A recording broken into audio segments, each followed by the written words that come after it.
کامیابی کے ساتھ اپنی تحریروں میں پیش کیا ہے۔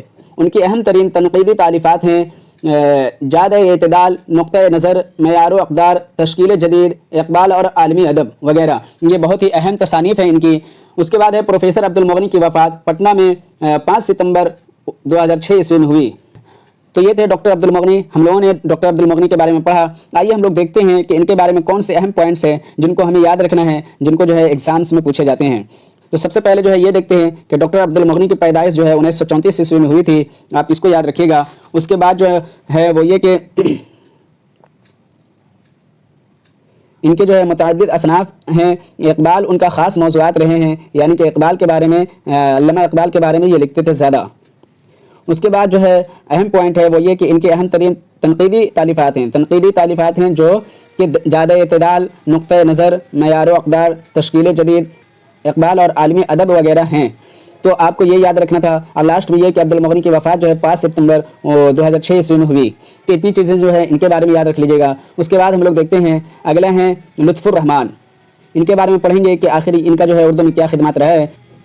ان کا اصل اور ادبی دونوں نام جو ہے لطف الرحمان ہے۔ ان کی پیدائش چھپرا ضلع کے بنیار پور قصبہ میں 1941 عیسوی میں ہوئی۔ ان کے والد کا نام مولوی عبدالغفور مرحوم تھا اور والدہ کا نام بی بی آمنہ خاتون تھا۔ ان کا آبائی وطن موضع ریونڈا ضلع دربھنگا تھا۔ نانیال بنیار پور تھا جہاں آپ کی پیدائش ہوئی، یعنی کہ ان کی پیدائش نانیال میں ہوئی۔ ابتدائی تعلیم بنیار پور میں ہوئی۔ سن شعور کو پہنچے تو چند سال روانڈا میں بھی رہے۔ لطف الرحمان بچپن سے ہی ذہین تھے، اس لیے اعلیٰ تعلیم حاصل کیا اور ڈبل MA اور PhD بھی کیا، یہاں تک کہ MA میں گولڈ میڈل بھی حاصل کیا۔ انہوں نے اپنے تدریسی خدمات کا آغاز بھاگلپور یونیورسٹی سے کیا اور صدر شعبہ اردو بھاگلپور یونیورسٹی کے عہدہ پر پہنچ کر ملازمت سے شبکدوست ہوئے۔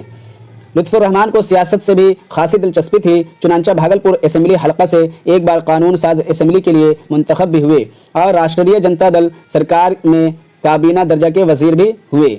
آپ کو طالب علمی کے زمانے سے ہی مضامین نویسی اور شعر و شاعری سے فطری دلچسپی تھی۔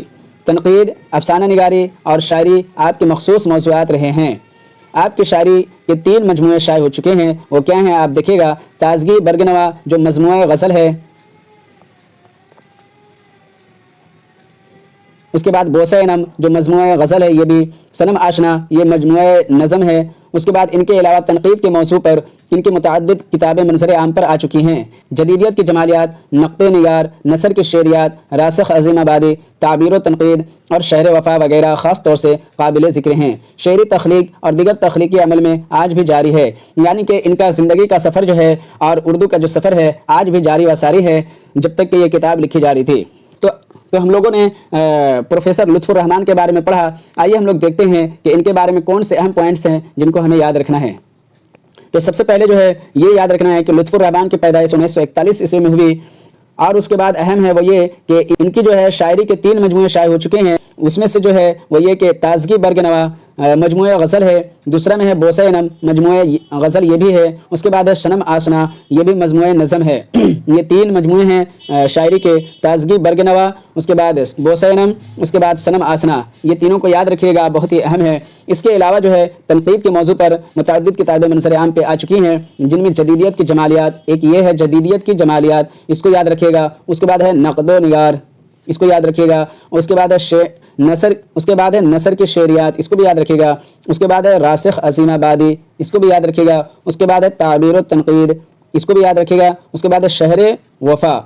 یہ اتنی چیزوں کو یاد رکھنی ہے۔ تو یہ تھے لطف الرحمان صاحب۔ اب جو ہے آگے ہم لوگ دیکھتے ہیں کہ کیا ہے۔ تو اگلا جو ٹاپک ہے وہ ہے ناول، یعنی کہ ناول سے متعلق ہم لوگ پڑھیں گے کہ ناول کیا ہوتا ہے، اس کی جو ہے اس کا آغاز کیسے ہوا۔ تو اردو کی نثری ادب میں ناول ایک اہم شاخ ہے۔ ناول کے فن کے ذریعے ہماری زندگی، ماحول اور روزمرہ کے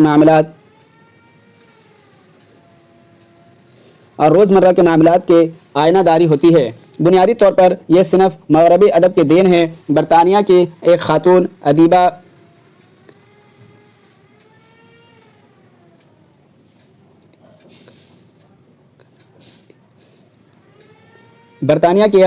ادیبہ کلارا دیوز نے ناول کی تعریف اس طرح کی ہے۔